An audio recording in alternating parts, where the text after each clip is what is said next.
Oi pessoal, hoje nós chegamos ao capítulo 3 de Lucas, e se nos dois primeiros capítulos ele tratou sobre a história de duas famílias e seus bebês, agora essas duas crianças se tornaram adultas e começaram a cumprir o seu propósito. Lucas começa o capítulo 3 nos informando sobre quem eram os homens que governavam a terra naquele tempo. Temos Tibério César, o segundo imperador de Roma, filho adotivo de Augusto. Ele também nos apresenta ainda Herodes, e aqui é o Herodes Antipas, filho do Herodes o Grande. Herodes o Grande, que tem esse título por conta das suas conquistas na região e pelas grandes obras que realizou, como Cesareia Marítima, por exemplo. Mas é Herodes o Grande que também é o responsável pelo massacre em Belém e a perseguição a Jesus no início da sua vida. É por causa dele que Maria e José fogem para o Egito com o bebê Jesus. Quando Herodes o Grande morre, ele divide aquela região que governava entre os três filhos. Herodes Antipas é um dos filhos e será o tetrarca da Galiléia, tetrarca que significa governador de uma quarta parte de um território. Filipe, meio-irmão de Herodes Antipas, fica como governador da região de Itureia e Traconites, região mais ao norte da Galiléia. O terceiro filho de Herodes o Grande foi Herodes Arquelau, que ficou com a região da Judéia, mas ele não foi um bom administrador. Foi removido pelo Império Romano e exilado.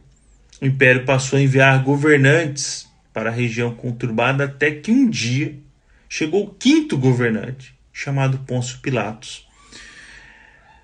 E aí a gente tem essa fotografia do governo da época. E o que eles tinham em comum? Eram tiranos, homens duros, cruéis.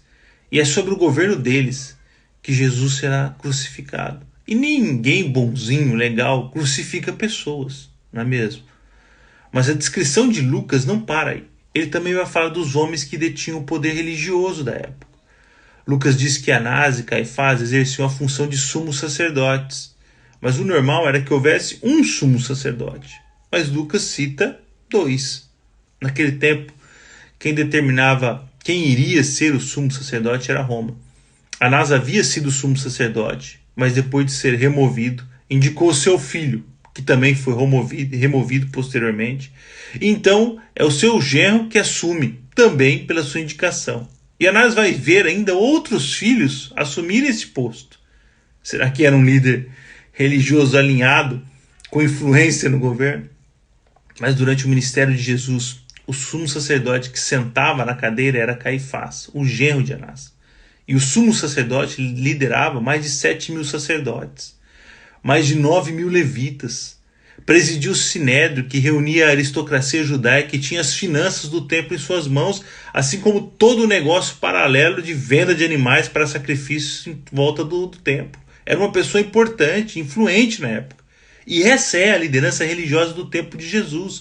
Homens indicados por políticos, corrompidos pelo poder e pelo dinheiro. Tempos obscuros, não é mesmo? Você busca uma referência na vida política e o que você encontra são homens cruéis, maus. Você então busca um pouco de esperança na fé, na vida religiosa, e o que você encontra são líderes corrompidos pela política e pelo poder. Não há referência na vida política e, pior, não há referência na vida religiosa. Nesse quadro terrível, a Bíblia nos mostra como Deus pode agir nos piores momentos das nossas vidas e gerar uma transformação incrível. Talvez as circunstâncias hoje sejam contrárias, mas Deus segue agindo, por vezes em silêncio, até que sua voz ecloda. E é isto que começa a ocorrer no finalzinho do versículo 2, quando Lucas diz que a palavra de Deus veio a João, filho de Zacarias, no deserto. Não é incrível como Deus age? Tanto poder, tanta estrutura, dinheiro, força militar, mas é no deserto, ao simples João Batista, que a palavra de Deus foi ao encontro. Não a Anás, o sumo sacerdote, que tinha toda a influência religiosa e política. Não a Caifás, o sumo sacerdote, que presidiu o sinédrio e tinha milhares de levitas e sacerdotes ao seu dispor. Não a Pôncio Pilatos ou ao imperador Tibério em Roma. Não aos filhos de Herodes, o Grande, mas sim a João Batista.